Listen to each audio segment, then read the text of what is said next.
Get them fired up and get them to the staging lanes, baby, because 8th Mile Apparel is now carrying Glowing Bracket Racing merch. Hats, t-shirts, hoodies, and much more can be yours today by visiting 8thmileapparel.com. We appreciate each and every one of you guys supporting the Glowing Bracket Racing YouTube and Facebook pages.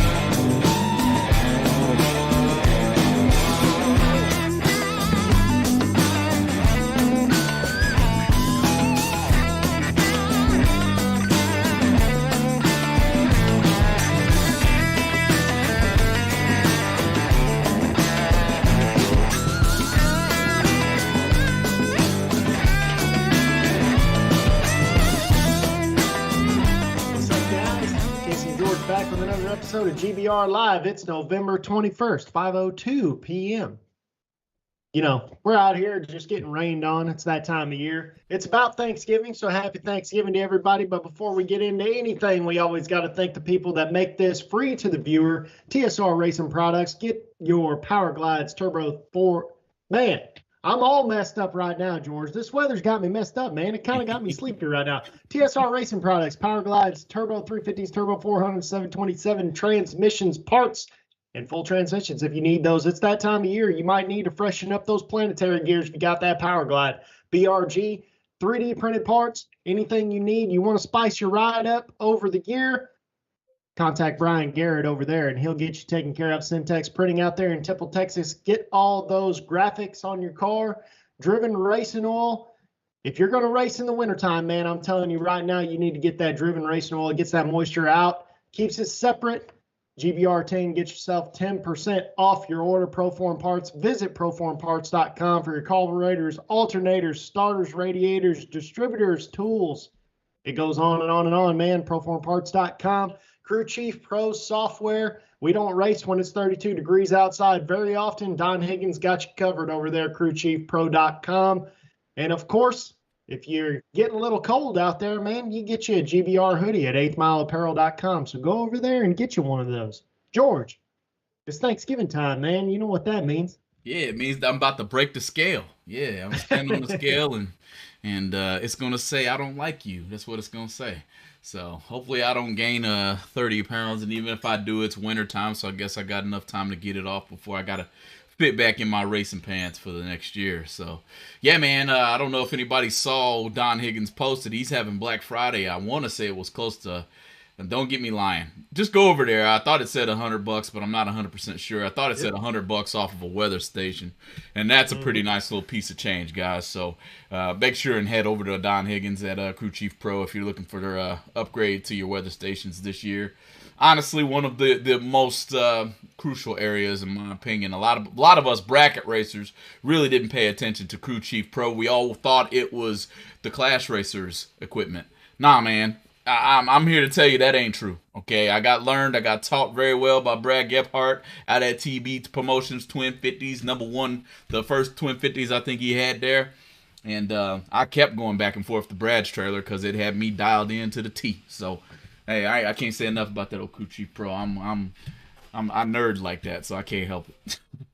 Hey, man, I'll tell you what. You know who may have had that in their hands earlier this week was Glenn Ferguson over there, winning and running up to himself at Loose Rocker at the door car race, man, right down the street from my house.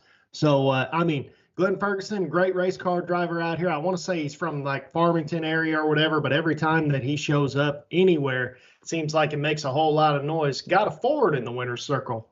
So, you know, that's something that all you guys, you know, we always forget. We always think those Mopar guys, we were talking with Scott Lewis last week, Mopar, no car type thing with this old man. And, you know, we got a couple reasons as to why that wasn't the case. But the Ford guys are just as strong on that, man. So your boy Glenn Ferguson, held it strong for you guys last weekend. Hey, that's a pretty good feat, man. And no, I didn't know the name. Casey, you actually told me here the last few days now. It's pretty tough racer out of that area, I believe is what you said to me. So good job. Way to go. That's something that a lot of people will never be able to say they've done. Runner up and win an event. So To themselves. pretty awesome. Pretty awesome. Yeah, man, it was unbelievable. And I looked at the stats on that deal, and he pretty much was winning every single round. He made, I think, 18 runs undefeated that day. And of those 18 runs, I think all but 2 of them were 15 or better. And I want to say like 10 of them were like 005 or better on the tree. I mean, that car was going 602, 603 all day long, depending on what he wanted to do with it. And it's unbelievable, man. I mean, like I said, anytime that he shows up out there, it seems like he's going deep, if not winning the race. He's always liable to win at least a couple of local races every single year at major events. So it's no surprise to me. Yeah, man, and hats off to Staging Light too. It looked like he ran a fairly good program out there. That was Loose Rocker. That was Loose Rocker? Lights. Oh, yeah, okay. Loose Rocker is Anthony Walton. Gotcha. Michael Beard is now Staging Light. Made a mistake. Staging Loose Rocker. My bad there. I know you guys were together that long, and I'm still a little confused there. So either way it goes, looked as if it was a well-ran program. I think I saw a little bit of maneuvering at the racetrack when we've had to talk about that a few times here at GBR. Head on back in the older episodes there and see what we mean by that. But a decision had to be made on the fly, and looked like it was a good one. Yeah, absolutely, man. And it brought us up. We were talking about this actually before this event, but this event kind of furthered it. And we were talking about it a little earlier today, man, but you brought it up last week, so you might as well bring the topic in. Yeah, why not? Why not? Because it seems to be, maybe it's just not looked at, especially from a numbers standpoint. Casey, I know you're a numbers guru. I give you a couple of parameters. Next thing you know, you'll have a whole Excel document with macros attached to it and all kind of other junk that just fly right over the top of my head half the time, even though I know how to do it. But question of the day, conversation of the day in open discussion format, meaning if you're in the chat, number one, like and share. Let's get as many people in there as possible. But we want to hear your thoughts on this subject. Can you win as a single entry, with a single entry, as a single entered competitor? In whatever context you would like to ask yourself that question, I would like to know the answer. That's what we're going to discuss here in the very beginning of the show. Casey, you know my stance, sorta. We are on opposite sides of the field a little bit, which should make for quite a bit of back and forth. I, for one, will say, and I feel like it's just like football. It's any given Sunday type of deal. In bracket racing, it's any given Tuesday, Wednesday, Thursday, Friday, Saturday. Whatever day we're racing, it's any given day. And I feel like, man, if you get the right type of luck in that round, man, if you find your groove for the next couple of rounds after that, I don't care if you're single or doubled, you have the ability to win the race. And so my thought process right off the rip is that the single entered competitor can win the race. I know that's a very broad statement because I said can, and I didn't put definition on what can means if we want to go legalistic, right?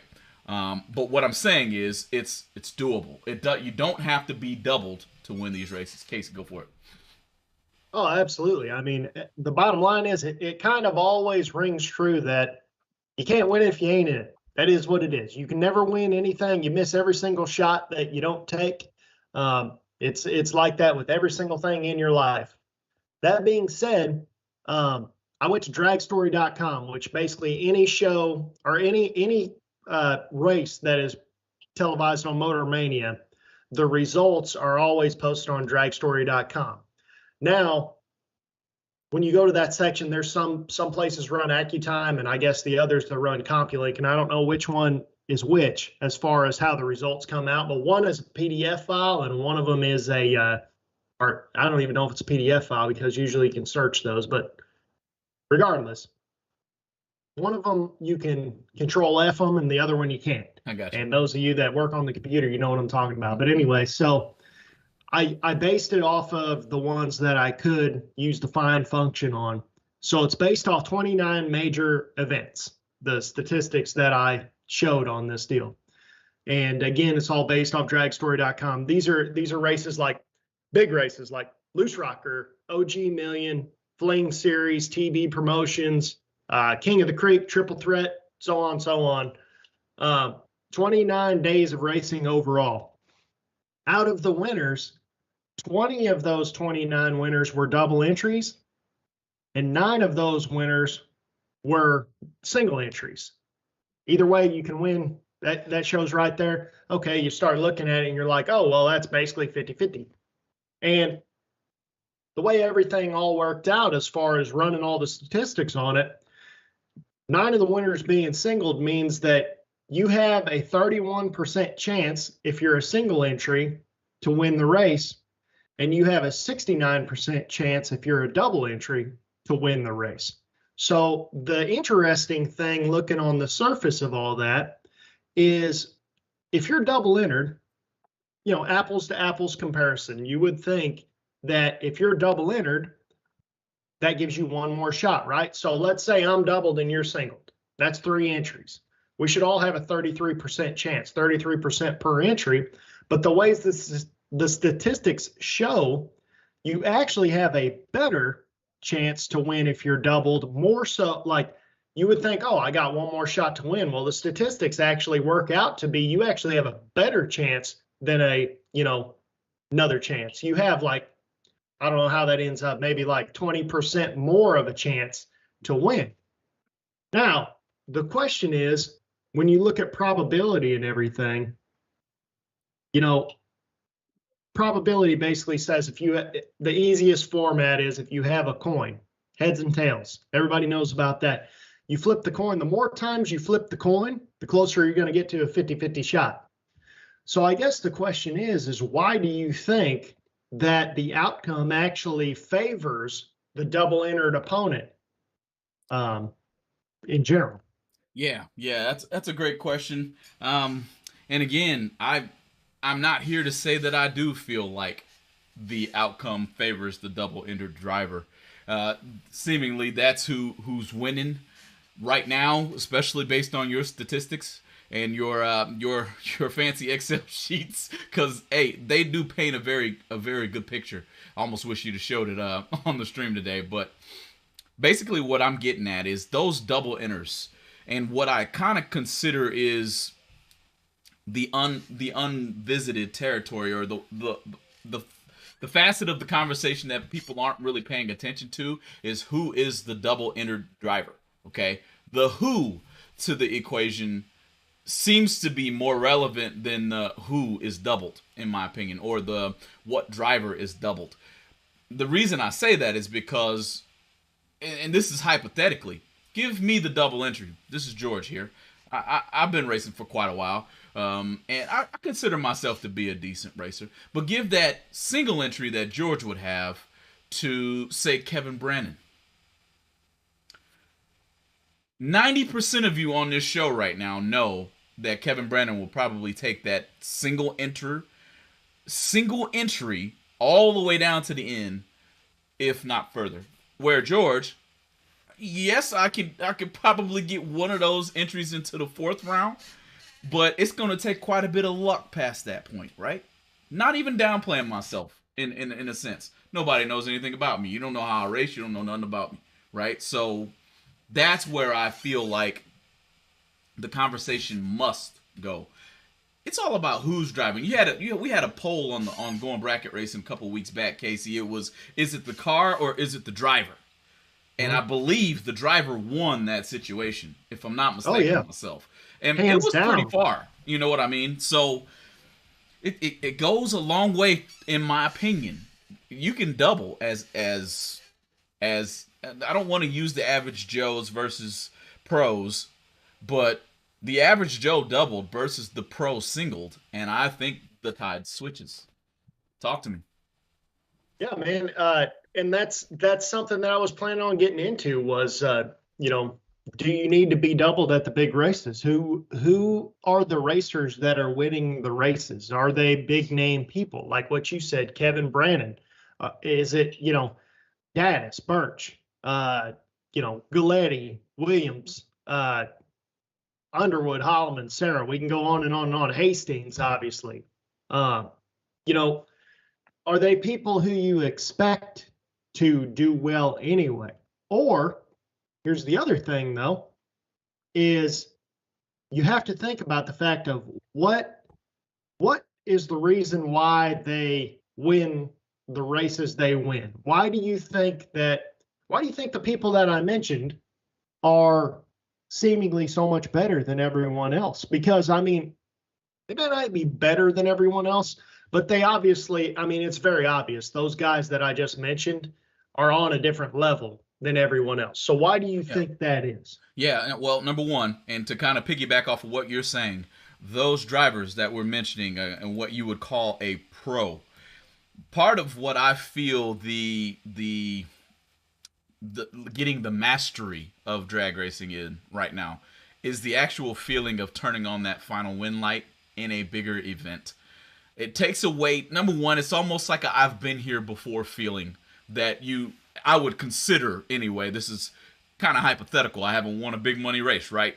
But this is kind of way I would see it if I did. Okay, I've gotten over the hurdle of winning a big money race. Now coming into more races that are bigger money, the nerves aren't there. The thought process of oh, this is the fifth round and getting all jittery, that may be there, but you've been here before, so you know how to maneuver that feeling now. You know what I mean? So I think that's case in point, kind of the answer to your question. Brad Gephardt's answer here on the stream here, Casey, as we get into some of the comments. Twice as many hits, twice as much seat time, twice the data, half the time to think about it. Yep. So and thinking about it screws you up just as much as not thinking about it sometimes. I agree with that. I agree with that 100%. So I definitely think that seat time barrier definitely plays a big part. Another comment, and I'll let you get some off of YouTube here. Sean Pinkerton, we hadn't heard from him in a long time here at Going Bracket Racing. I knew he was still around here watching, probably pretty busy. I know he coaches a little baseball and stuff like that. But more entries you have, the better your odds. It allows for a mistake or wrong side of luck round. Also agree. At the same time, I think it works both ways in that comment. Yes, you get that one throwaway. As a single entry, you don't get that throwaway, but you better make it during buyback round or hope that you pulled into the lanes versus somebody who messed up a little bit more than what you did. So, what you got on comments? We got Danny Hoff over there saying double entries are almost harder to do well. You got to turn on a lot more win lights than when you were singled. Sunday, I turned on 8 win lights and lost 6th round. And he says, he follows it up with also easier to pay your tab being single. That's true, man. And especially at Anthony's races, because Anthony's races pay back very well to the point where if you're a single entered guy, loose rocker is where you want to be, because basically if you get to, I think, 4th or 5th round at any point and you don't have to buy back every single day, you can actually make money at Anthony's races. I got you. So loose rocker, man, I mean, I would like to see a lot more people take a page out of his book on he's been doing that a really long time too, man. And there's a reason why loose rocker's one of the biggest shows out there. That's not necessarily the biggest payout, but it is one of the biggest shows. And that's the reason why, because everybody gets a piece of the pie and it keeps everybody coming back, because I don't really like seeing people win $50,000 and then the runner up get 5. That doesn't make any sense to me. That doesn't happen at Anthony's races really. But going back to what everybody was talking about earlier, what makes those racers better than everyone else? It's kind of like what Brad was saying. Seat time, good equipment. That's number one. How do you make your equipment good? Make more runs, test, things like that. Get good on the tree. Get a good feeling for it. Was I good? Was I bad there? How do you learn that? Make more runs. Make better decisions at the finish line. How do you learn that? Racing, making more runs. Pulling into the lanes right, even, like you pull into the lanes right. How do you pull into the lanes right? Make more runs, be in the lanes more. And how do you guarantee in an apples to apples scenario? Let's just say you lose fourth round, right? If you're doubled, apples to apples, you will always make more runs doubled than singled. And even actually not apples to apples, you will almost always make more runs as a double entry, because let's say you are a double entry. Typically, the way that they handle double entries at any event is a double entry, and this makes no sense to me. I'll just put that out there.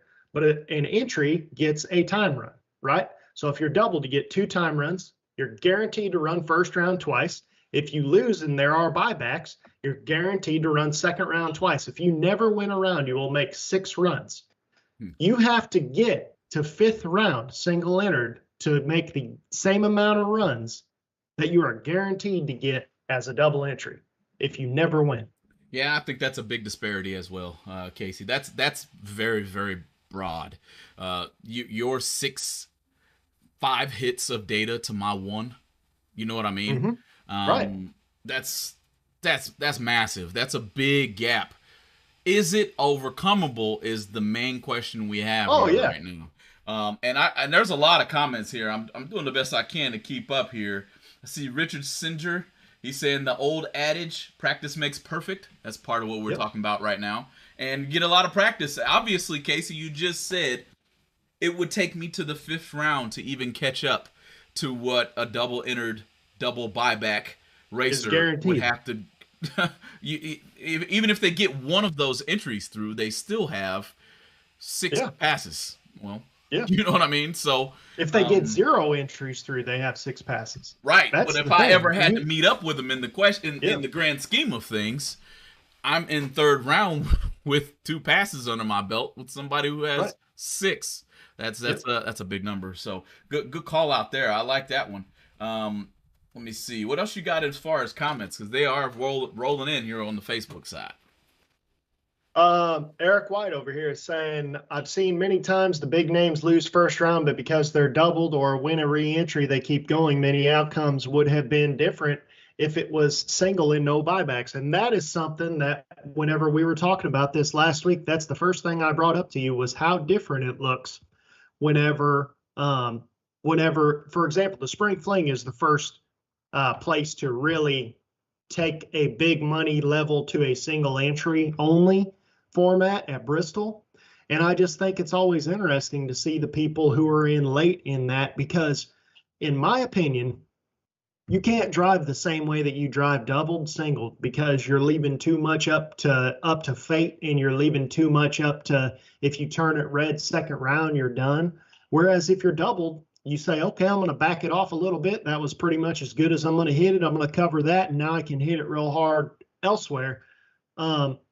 And what I will say also is that Kevin Brannon, in my opinion, is probably one of the best at this. If I had to put my money on somebody, which I did last year whenever they had single entry at Bristol. If you remember, whenever Dylan Champion did that Calcutta on our page, I picked Kevin Brannon.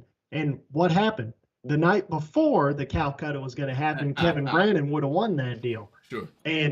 And the reason that is because I think he's the most consistent racer, and I think it's much more difficult. I've always said this. You can look back through every GBR episode we've ever had for the last 4 years, I think it's been now. But I think that if you see somebody who's consistently in 4th, 5th, 6th round, even if they're not winning races every year, even if it's been, however long since they've won a race, that's the person I would rather be, because in these scenarios, you will always see the most consistent racer be better, because he is consistently, or she is consistently better than the average racer, because there's a lot of people out there that they're seemingly going to win the entire race, or they're going to lose 3rd round. And that's not an option when you're a single entry racer. Right. And we're going to come back to your thought here, Sean Pinkerton's kind of adding a little bit of a twist to the scenario. I'll bring it back up here after a while, but kind of wanted to venture into another thought here as I lose my train of thought. If you don't know, guys, we don't have a piece of paper in front of us. If you're a first-time visitor here, we like to just throw it out there. This is not a scripted debate. He doesn't know where I'm gonna go. I don't have a clue where he's gonna go here either, right? But let's just go ahead and bring in Sean Pinkerton's thought here as my mind, Casey, gets back where I wanted to go with my next thought here. Sean Pinkerton throws a little bit of a plot twist. He says, when does it financially not make sense to double when you figure entry fees, cost per run, your return on the investment, per round money, one depending on the number of rounds raced? As my Yeah, man. No, I know where he's going with that because I was actually just talking to I think Lorenzo Martin out there. Which, by the way, if you're out here in the Carolina area, Virginia area, you need to go pay attention to North Carolina bracket racing page because he's got everything held down over there for sure. Unless you know everything that's going on, especially in the wintertime, whenever seemingly everybody's not really on Facebook, but he'll always tell you when there's racing going on. Anyway, I was talking about that with him this weekend, man. At a certain point, you start to think about the fact that, man, it's very easy. You know, you look at some of these races and it's like, man, $300, $350 for, you know, X amount to win. That's a good deal. Well, then you think about the fact like, man, everybody else is going to be doubled. I want to double also. And you can have your own opinion on that. That's fine. That's what this whole point of this conversation is about. But let's say you don't. Let's say you're a single entered guy. $350 to run for 20, 30, 50 grand seems like a good deal. And then you start looking at, man, what if I got to buy back? It turns into $1,000 really quick, man. And it's one of those things where it's like, man, now you're sitting here trying to weigh the fact, like the whole reason I wasn't there this weekend was because I'm of the opinion where I have to, if everybody else is going to be doubled, I want to be doubled too. That's number one. And that's, you know, some people think that, some people don't. It doesn't matter who thinks what. That is my feeling. That's the reason I went to Coastal Plains this weekend and raced a local race out there. Because if I feel like I want to be doubled if everybody else is doubled, I want 2 shots if everybody else has 2 shots. Maybe I'm right, maybe I'm wrong. Doesn't matter. That's what I feel like. That's why I went there. Now, if I'm going to double, then I got to pay $700 up front. So I already got to lay out $700. Now, if I have to buy back, I'm already there. I've already spent $700. I'm more prone to now buy back. Now, the buybacks, I'm pretty sure were like $100 or something like that. So they're pretty good for the scenario or whatever. But still, let's say you got to buy half of them back. You know, 3 buybacks for the weekend on essentially 6 entries. So 50%. Now all of a sudden you're up over $1,000. So now you got 1,000 in. That's why we have to race for $20,000. If that same race was, say, 10,000 to win or 7,000, whatever, now that entry fee could have been $100, you know, something like that. And these are all random numbers off the top of my head. You know, I don't want Michael Beard to get in here. Michael Beard's going to get in here and tell me I'm wrong for 1,000 reasons. These are just off the top of my head. I'm not trying to do for real math right now, but the facts is that I would prefer, you know, and most people don't. And that's why these races are the way they are. I'm not saying I'm right. I'm just saying this is what I think. I would prefer to have more races that were like 5s and 10s and $100 entry fees, and then everybody who could participate in that probably could double. Then also you're going to have 9,000 cars because we already have too many cars on a lot of these races. Right. You know, so at the end of the day, it's everybody's personal business plan, and everybody knows what they're getting into. They've seen the flyer. That's why they showed up. You know, and that's why we have these great car counts, because people are willing to participate in it. So I'm by all means, or by no means, I guess I should say, I'm not saying my opinion is the right opinion. I'm just saying that's my opinion. Yeah, I got two things. One of them being the opposite of where you are as far as for a big money race. If I have an entry or the ability to even get one entry into a big money race, I am going, sir. The only reason why is because for myself, if after first round I am a certain number on the tree and Mo is anywhere near good, I'm going to be somebody who is hard to beat for the rest of the day. Just is what it is, and not just because I'm on Going Bracket Racing talking about it, guys, my numbers will show that. As far as for when I open up this laptop here and turn it on Crew Chief Pro, it'll show you. George he's 10, you're in trouble. Because if I'm 10 once, it's almost like shooting 3-pointers. If I hit 5 3-pointers, I'm going to hit the 10th one too. Okay? It's just the way it works for me, right? I kind of get where you're at. Some racers do need the cushion or the feeling of, I got 2 chances at this bad boy. I would love to be that racer. My train of thought came back midstream, by the way, when we were talking about Sean Pinkerton. I'm not a hired driver. Okay, so we all have to take that into consideration, because the honest answer to Sean's question is when, actually the question itself should be, when is it a bad investment for the investor who's putting said racer into the race, paying the entry fee, paying the travel tow bill, picking up the tab altogether. I don't care how many buybacks there are. Okay, when is it a bad investment for that person? And honestly, in today's bracket racing world, I don't think you'll find that one of them feels it's a bad investment. Number one, they're going to put the best driver that they can behind the seat to be doubled. Okay, it's not going to be an average Joe. I've not seen anybody, quote unquote, back somebody who is just an average driver completely at a big OG million. Right. And double enter that person into an OG million. So it's a great question. It's a great plot. It's a great plot twist. And as far as for investment wise, if you got money, you got money. You can just throw it wherever you want to throw it. Yeah, well, I mean, and it goes in. Overkill was the first, I guess you could call, company to really figure it out, that you take typically 4 or 5 of the best drivers, double enter them all, and look at the odds increase on that. I think Dukes figured it out with Jeff Serra.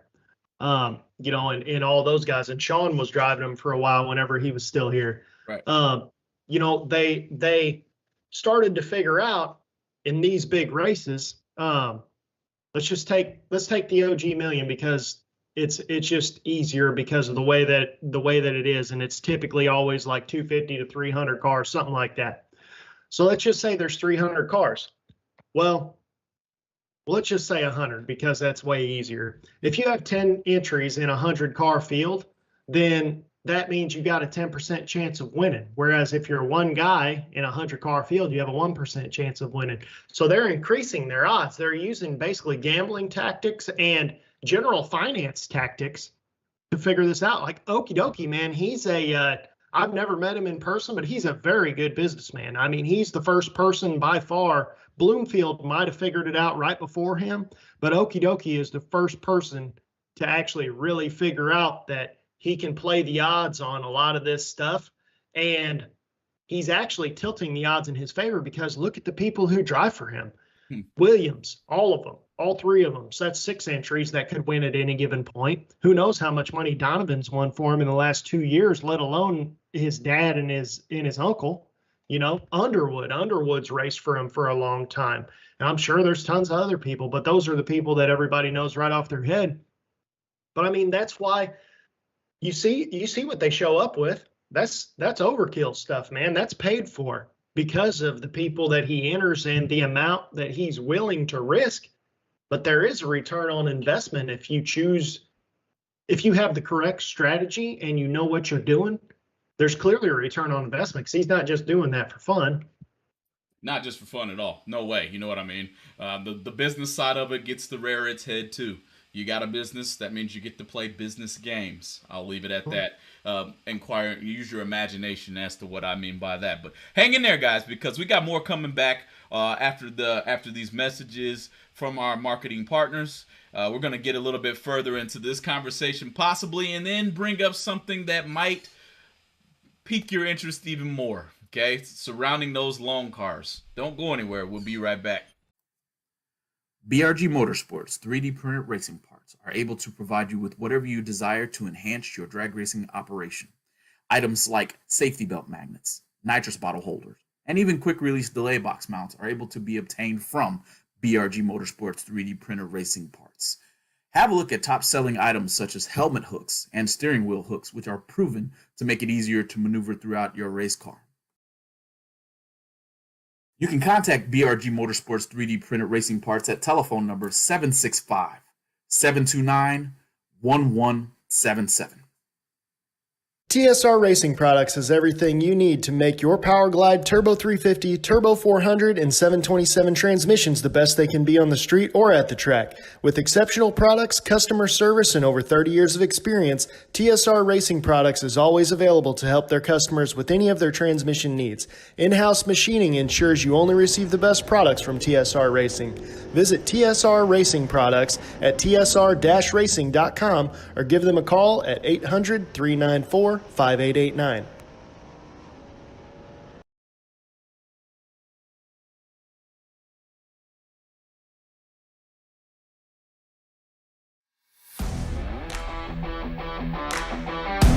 Innovation never sleeps at Proform, and we're making our popular Black Race Series carburetors even better by adding new features that will set them apart from the competition. Some of the newest features include a newly designed main body with contoured Venturas for better airflow and a new inside and outside two-step down leg boosters for increased atomization and better throttle response. Also, newly designed fuel bowls with increased internal baffling for better fuel control and a lower fuel ramp for reduced turbulence. There are also some new upgrades to point out.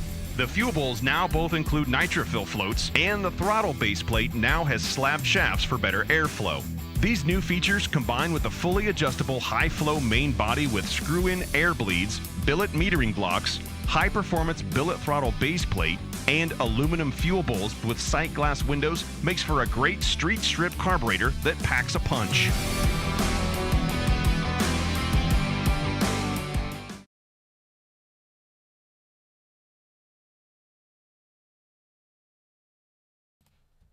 Welcome back. Going bracket racing here on another Tuesday. Special shout out to all of our marketing partners. Can't do it without you guys. Got Crew Chief Pro out there. I definitely can't do it without you. I'm going to shake your hand when I see you, because Crew Chief Pro's taken me a few good couple of rounds here since I've had it. So Crew Chief Pro software, thank you. Proform Parts, thank you for everything that you do. If you need anything in this off season, head over to Proform Parts, as they got a plethora of items inside of their catalog there. So take a look and get your shopping cart filled up.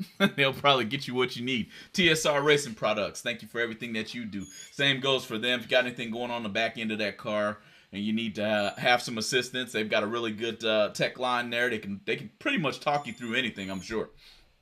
Head over there to TSR Racing Products. Ken Jones Performance, as always, honestly, probably one of the best carburetor tuners that I know, especially when it comes to that methanol stuff. So, holler at him. Driven Racing Oil, thanks for everything.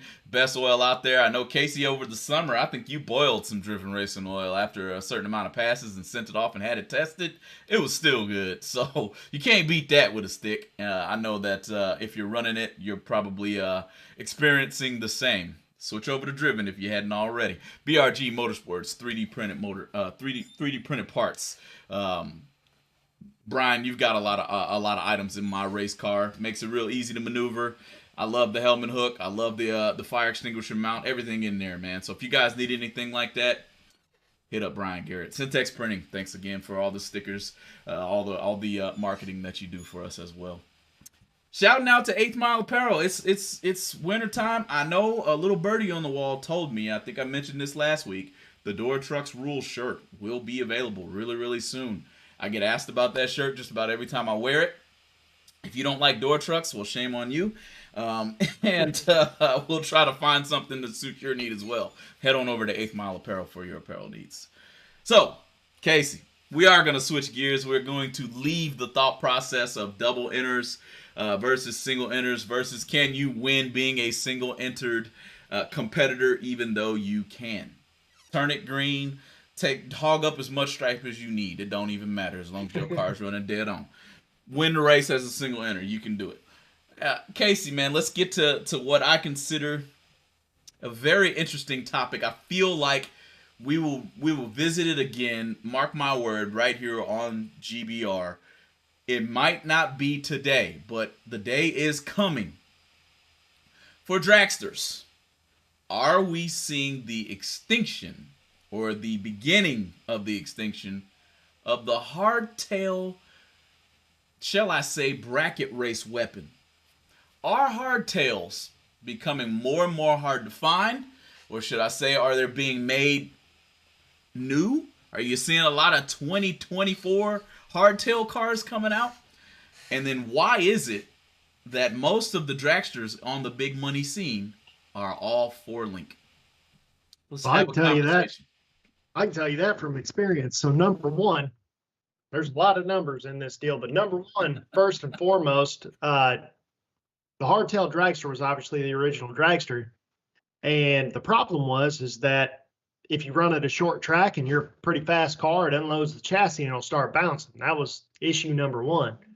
Issue number two is those things, man, if you don't have a good return road, those things will get to bouncing sometimes. I've had them bounce so much one time that the floats bounce and it actually makes the car die just going down the return road. So that's the second thing. But the main issue is that it doesn't cost a whole lot more to have a 4-link car versus a hardtail car. And ultimately, the way a hardtail car works, we've all seen top fuel cars. They leave like this, that go like that down the track, flexing the chassis. That's how a hardtail car works. And it wears the tubes out. And that's the reason that they get kind of tossed to the side after a few years more than anything. You'll have to help me here because I'm not the greatest quote unquote tech chassis type of guy. But wouldn't that buckling of that top fuel car, are those not slip jointed cars? I mean, I doubt a top fuel car would be because it'd probably just fracture the chassis because it cut itself. But But as far as just like a super comp style car, a top dragster style car, they'll still flex like that. But the only way to do that is to make them, they sag in the middle and then they arch whenever they're going down the track. And that's really how you get them to work the best. And the only way to do that is really thin wall tube, because what a lot of people don't know is the only area that's certified is actually around the cockpit area. That's the only area that really matters. It's the protection area of the driver. Anything in front of that and behind that, that's on anything, can on a door car or whatever, can be whatever you want. So you basically want to make it real thin so it can flex and work real good. Dragster Jeff got dragster in the name over here, so I feel like I should read this comment. We built 4-link cars to handle the bumpy tracks back in the day, and that's right. Yep. And the thing is, anymore, if you're running at a national event facility or you're running at one of these high-end bracket racing facilities, they're going to have a real smooth surface. I don't believe that a 4-link car, I mean, obviously a 4-link car can be just as good as a hardtail car, but the thing is about a hardtail dragster is as long as you put any motor and transmission combination in there that's not going to spin the tires and has a good carburetor on it to run dead on every single time, the hardtail car will always be better than the 4-link car if you don't know what you're doing with the 4-link car. And there's minimal amount of stuff to do with a 4-link dragster, but the facts are the facts. So the what if is what you said. What if you don't know how to tune a 4-link car? Right. Let's be honest here. Seemingly, in today's racing, we're not driving 4-link cars because it's bumpy. Okay, we're driving those 4-link cars because let's say it's 107 degrees on the racetrack in the air, so the racetrack's 150. Well, what if you are having a little bit of spin problem? Wouldn't you think a few clicks here or there in that rear end, in that suspension setup, might drive you through those said woes? You got your grid system. You get to see what the car's doing down the track. Wouldn't a little suspension, a little bit of a suspension change correct that? Basically, what I'm saying is, aren't those 4-link cars configurable where that hardtail isn't? I mean, technically, yes, but ultimately, here's prime example, absolute perfect example. If a 4-link was a better way for a dragster on a smooth track, then why doesn't Top Fuel have it? Yeah, I get that part now. I'm barring the bumpy. Let's take out bumpy. Let's go to just sheer conditions itself. Let's go to just heat being the issue. Let's go to a marginal track being the issue. Let's go to something of that nature, to where it's not necessarily an element of being bumpy going down the return road or down the track or in the shutdown area of said track. Let's go to Gateway, Worldwide Technology. Let's go to Extreme. Let's go to Galot. Let's go to Bristol. I've never been down Bristol. I've never heard that it's bumpy at Bristol. If it is, bad example on my part, okay, right? But taking out all of the track variables, the 4-link car is still the wider used car of the bunch. That's period. People aren't lining up to buy hardtails in bracket racing. Case in point, when we look at a dragster that has won a big money event, and if I don't know how we would be able to kind of put a benchmark on this unless we go back and watch it all, but I'm pretty sure that 95% of them are going to have a suspension. Yeah, well, that's because they've been around for so long now, though. So whenever I got out of junior dragsters, and whenever I was 16, 4-link cars were just kind of starting to be common at that point.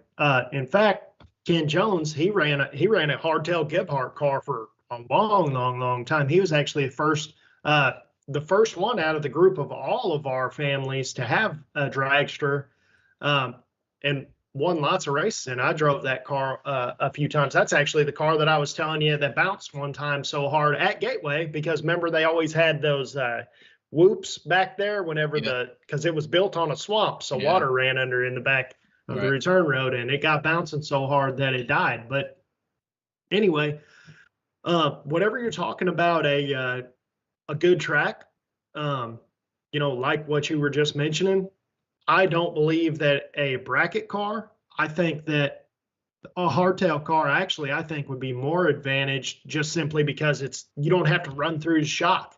So there's nothing to screw up on a hardtail dragster. I think any motor you put, if you have a hardtail dragster and you have a good track, anything that you put in a hardtail dragster, you can go between 6 flat and you can go down to 450. And I think any idiot could put a motor in there, and as long as they know relatively what tire pressure to put in, dead on every single time. And I think that had happened for a 4-link car too. But my point is that I guess the moral of the story is, if you want to get a dragster right now and you want to get into bracket racing and you want to go fast, then get a hardtail dragster, because you can probably get them for $5,000-$7,000. Christopher Carrico has the nicest stuff ever. They always have, always. If you ever see anything being sold with the last name Carrico, it will be every single option you can get on the car. It'll be the nicest wheels you can get. It'll be the nicest data logger you can get, the nicest everything. And even he was selling his old top dragster for what I perceived to be dirt cheap, probably what the paint job costs. Because hardtail cars aren't desirable. And that was a 270-inch car, so that goes into a whole nother realm of, like, you don't really need a 270-inch car to go bracket racing. But not unless you're going to run a top dragster, of course. Right, but the facts are is that if you want to save your money on the chassis and go fast, you can find an older hardtail car that probably doesn't have a lot of runs on it, and you could probably get it. I bet you could get a very nice rolling hardtail car for maximum $8,500 right now. Yeah, I think I agree with you 100% on that. And not to take anything away from the hardtail car. My dad's built a few. My uncle still drives one. My cousin still drives one. I would drive one. Just a conversation I was having with good buddy Brad Gephardt, which built one of the nastiest hardtail cars I think I've had the pleasure of being around. The old orange car my dad had for a long time. So definitely a style of car that I feel is still an appropriate weapon. It's just that it's few and far between and big money, and I'm trying to figure out what the actual reason is behind there not being as many. It's the return road. You think it's all in the return? I don't think that. I personally know that because I've driven both, and I can tell you, if you drove around Gateway, because we've both been there, so that's common ground. And I'm not talking about the little loop section, that's probably not there anymore, but I can assure you, drive down Gateway, in a hardtail car and you get in a 4-link car and drive right back down the exact same tracks, you're going to know the difference. Huh. That's the difference right there. Is I'm telling you, a hardtail dragster feels like you're driving a freaking tractor down a smooth road. It's that bad. I mean, it shakes everything. And don't forget about the fact every single bolt you have on that car is feeling that shock. It's loosening the bolts on it. It's loosening the nuts on it. It's loosening everything, every single little bump that you go down. It's everything about a 4-link dragster is better, not in the performance side of things. It's better in every other aspect. I got you. Hey, just a question I thought I'd bring up, and I think this one's actually going to resurface. Mark my word, we're going to talk about this again whenever we learn a little bit more. Maybe even if we have a chassis guy come on and explain it a little bit better to the Going Bracket Racing community. Yeah. Don't forget, George. Don't forget. I'm fairly certain I saw this in the chat. This might be verifying what I was thinking. I'm pretty sure Johnny Ezel won the OG Million in a hardtail dragster. Yeah, I will say that I don't think that Ezel's cars are 4-link. I think he's making hardtail cars. Well, he makes both now, but I think that one was the hardtail car. And remember, he had to weld. He had to weld it up. Yeah. Yeah, he had to. Well, that wasn't that race, but the one that they had that big controversy about because he was welding it, and they said, "Oh, he's not a certified welder," and he's like, "Well, I built the whole car and like 5 other ones that are out here right now." So, and Corey crashed that one. That was the Ezel car, I think, and he didn't die. So, that was a load of crap on that whole deal where he wasn't allowed to weld that up and race. But that's just my opinion, but I'm sure that I'm not the only one that shares that opinion either. Yeah, you're right too. I think I'm seeing it in the chat that a little loose changes in here. He said he did win in his hardtail, by the way. So, good call out there. This is an interesting conversation. I think you could be potentially correct. I still think there's a little bit more of a workability in the 4-link when it comes to actually actual competition. Something's there. I guarantee it. Something has to be there in the 4-link that makes it better in competition. Not through the staging lanes. We got that. We've closed the gap on the fact that the hardtail is rough to drive. It'll rattle your teeth to death if you hit a couple of bumps. But there's something going on that racetrack with that 4-link as well. I will say for certain of it. I will say if you are a very savvy race car driver, and this is probably why Johnny liked it, because he is a very savvy race car driver, probably one of the best that there's ever been. The best part about a hardtail dragster is you can 100% feel everything that's going on. And that's the one thing I noticed whenever I had that car. And if I would have fitted it a little better, I probably would have kept it. But if you spin, you know you spun because you felt it. If you shake, you know you shake because you felt it. If there's a bump, you felt it. Like if you're a driver that understands truly, not you think you understand, but you understand what's going on during the run, a hardtail dragster is probably the absolute best race car you can have because while you're going down the track, because every other aspect's going to suck. I can tell you that. I'm telling the truth there from my experience. But on the track, once you go into the burnout box, every single aspect about that car, if you are a driver that can drive by the seat of their pants and feel stuff and understands what's happening during the run, I think that a very, very top of the line race car driver could do better in a hardtail car. Interesting. And that would be someone like a Johnny Ezel, probably Shane Carr, I think, could do it. And the Williams brothers, I think that they would do it. I think that Underwood, for sure, I think would be able to would agree with that. I mean, Big Al Peebler chimes in and says, I would quit racing if I had to race a hardtail car. Hey, he knows. Son, I quit. Hey, hopefully. I ain't racing no. I hope to see. Hey, I voted for them just so, and I know they know that. I told both the Peeblers need to be in that whole deal that Wes Buck's putting on, that big money top dragster race. They better be. Both of them are national champions. They better be. Yeah, Listen to me, Wes Buck. I saw you post that one, and I put Travis Lassiter in the show. Come on, man! If you're gonna invite them, bring some heavy hitters out there. You know what I mean? Let's put them all on the big stage. Bring them all out Hey, there. Travis Danny just Nelson. won $1 million in his thing, you know? Yep.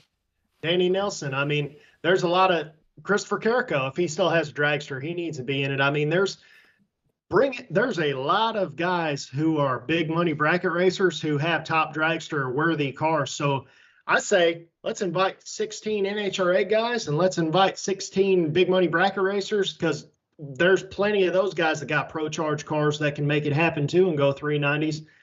Let's use this to figure out what area is the hardest, because now we're all on the same playing I field. think you're on to something. I like it. And I also saw stock. Is it stock and super stock coming? Yep, stock and super stock's coming. It's Where Tyler Bohannon at?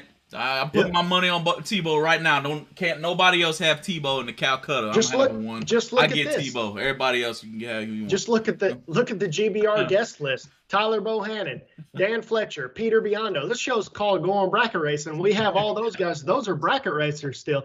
So those guys are still on our team, in my opinion.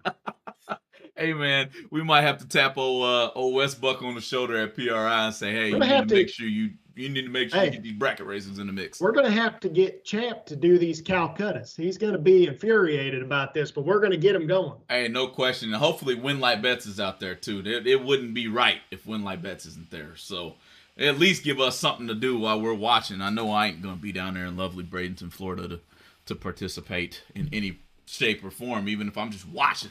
That would be cool. So, Casey, man, we came up on that hour mark. What you got in closing, bro? Man, I'm ready to eat me some Thanksgiving food this week is what I'm ready for. That's all I can think about, man. I'm telling you, Thanksgiving is the absolute best food there is of all the holidays, period. What about Christmas? Hey, Thanksgiving's where it's at, I'm telling you. Hey, you know what? I get a good meal on both. We go big for Thanksgiving. We go big for Christmas too. Sometimes I'll do a brisket at Christmas. So. Uh-oh. You stay home though. It ain't Thanksgiving. You don't. Anyway, guys. Well, let's see what Shane said here. States for a week. I'm headed to the States for a week. Look like Shane. Shane must be out of the country. I think he's looking to drive something. I think I've saw this before. It's looking for a race December 1st through the 3rd weekend. If anybody knows of any within 6 hours drive of Bowling Green, Kentucky. Woo! I hope you're going 6 hours, big dog. 6 hours drive needs to just come to PRI. Oh well, I think he's wanting to race. He's coming in the States. So Shane Ward is coming in the States. They got go-karts indoors in Lucas Oil Stadium. You go race there. Man, Shane. We're gonna I'm be sorry. on those. Hey, anyway, if you're going 6 hours from Bowling Green, it better be north, man. Or excuse me, it better be south. Everything north's gonna be cold. It's gonna be cold to the north. So, Casey, anything in closing besides it's time to eat? Oh man, just happy Thanksgiving to everybody, and we'll see y'all next week. They see you next Tuesday. Hey, take a look at this flyer here from Del Pelage Memorial Thanksgiving Day race. If you ate all you need to eat already, or you wouldn't mind taking that plate to go on the road, head on out to Baton Rouge. The Baton Rouge area, I think, is where this race is. Race with OCP Promotions at the Del Pelage Memorial 10Ks. Have a look at the flyer. We'll see you guys next Tuesday. Be good.